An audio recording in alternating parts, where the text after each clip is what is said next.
សូមស្វាគមន៍ចំពោះការមកកាន់មេរៀនថ្មីបន្តទៀតសម្រាប់មេរៀននេះយើងរៀនទាក់ទងជាមួយនឹង Spline Spline គឺជា tool មួយប្រើដើម្បីធ្វើការបង្កើតបន្ទាត់កោង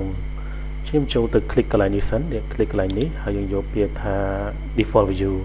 ដល់ពេលដែលយើង click default view គឺវានឹងបើក view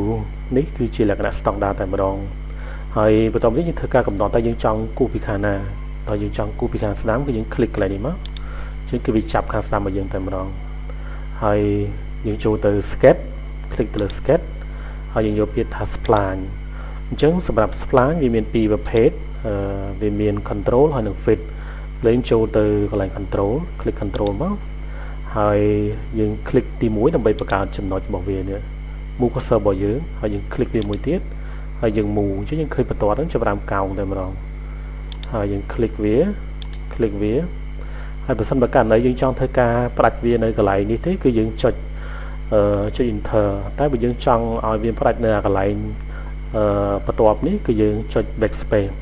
ឥឡូវខ្ញុំចុច enter ដើម្បីផ្ដាច់វានៅកន្លែងចំណុច cursor របស់ខ្ញុំខ្ញុំចុច enter មកគឺវាផ្ដាច់តែម្ដងបន្ទាប់ពីផ្ដាច់ហើយបើសិនបើយើងករណីយើងនៅទៅចុចទៀតគឺវានឹងបង្កើតថ្មីឲ្យយើងទៀតហើយយើងចុច enter ដើម្បីធ្វើការផ្ដាច់វាហើយយើងចុចកន្លែងនេះដើម្បីធ្វើការដោះវាមិនថាយើងអត់ activate ទៅលើ Spline tool ហ្នឹងទេ click លើវាមកហើយយើងធ្វើការសារ៉េវាយើងអាច click ទៅលើចំណុចហ្នឹងហើយយើងអាច move វាឥឡូវខ្ញុំ click កន្លែងនេះសិនខ្ញុំធ្វើអាក្រោមវិញនេះយើងអាចសារ៉េវាបាន click ចុងវាហ្នឹងហើយនៅកន្លែងនេះគឺមាន point របស់វានេះអា point នេះគឺយើងអាចសារ៉េនៅកន្លែងនេះអញ្ចឹងយើងអាច move វាឡើងលើmove វាទៅស្ដាំឬទៅឆ្វេងបានយើងអាចសារ៉េឲ្យវាធំតូចទៅតាមចិត្តរបស់យើងអូខេឥឡូវខ្ញុំលុបវាហើយខ្ញុំ select លើវាហើយខ្ញុំចុច delete key លើ keyboard ហើយសម្រាប់អានេះឥឡូវខ្ញុំសារ៉េអានេះខ្ញុំ click លើវាមកខ្ញុំអាច move វាមកខាងនេះហើយខ្ញុំអាចទាញវាចុះក្រោមបានអូខេហើយចូលទៅករណីទី2ឥឡូវខ្ញុំ close វាសិនហើយខ្ញុំចូលទៅ spline ទី2ឥឡូវខ្ញុំ select លើវាខ្ញុំចុច delete key ខ្ញុំចូលទៅ spline ដដែលហើយខ្ញុំយកពាក្យថា fit click លើវាមកហើយយើង click វាមួយហើយយើង move cursor របស់យើង click អូខេអញ្ចឹងវាខុសគ្នាពីអាមិញអូខេខ្ញុំចង់ធ្វើ move អញ្ចឹងខ្ញុំយក cursor របស់ខ្ញុំមកដាក់ឲ្យចំកន្លែងចំណុច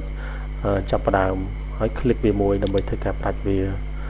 បន្តមកទៀតគឺយើង click វាមួយដើម្បីធ្វើការដោះវាហើយយើង click ចំណុចបើសិនបើកាលណាយើងចង់ធ្វើការកែសម្រួលទៅលើបន្ទាត់កោងរបស់យើងនឹងយើងអាច move វាឡើងលើទៅឆ្វេងទៅស្ដាំហើយវាមានដៃដើម្បីយើងធ្វើការ control control នេះគេប្រើដើម្បីធ្វើការពុតពេនខ្សែកោងហ្នឹងយើងចង់ពុតវា move វាឡើងលើចុះក្រោមទាញជូរក្នុងឬក៏ចេញក្រៅអីគឺយើងអាចធ្វើការសារ៉េទៅលើដៃរបស់វាបានអានេះក៏អញ្ចឹងដែរយើង click វាមកហើយយើងអាចធ្វើការសារ៉េវាជូរក្នុងចេញក្រៅសារ៉េលើដៃវាអានេះដូចជាកម្មវិធីនៅក្នុង Photoshop ដែរ